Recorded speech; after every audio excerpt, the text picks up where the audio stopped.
Yemen থেকে ছোড়া একটি ব্যালিস্টিক ক্ষেপণাস্ত্র ইসরায়েলের বেন গুরিয়ন আন্তর্জাতিক বিমানবন্দরের সীমানায় আঘাত হেনেছে।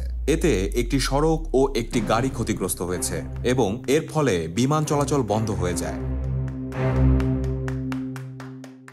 আল জাজিরা যাচাই করা ছবি ও ভিডিওর বরাতে এই তথ্য জানিয়েছে।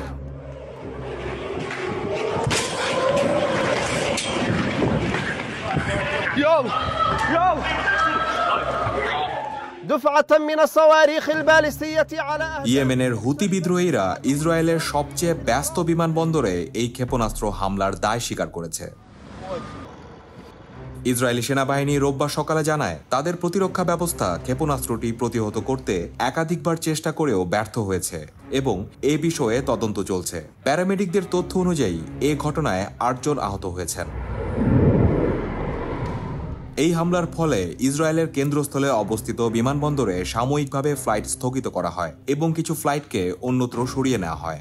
বিমানবন্দরের সকল প্রবেশপথ সাময়িকভাবে বন্ধ করে দেওয়া হয় এবং সাইটটির দিকে চলাচলরত ট্রেনও থামিয়ে দেওয়া হয়। ইসরায়েলি প্রতিরক্ষা মন্ত্রী ইসরায়েল কার্টেস কঠোর প্রতিশোধের হুমকি দেন। তিনি বলেন, যারা আমাদের আক্রমণ করবে আমরা তাদের 7 গুণ প্রতিশোধ নেব।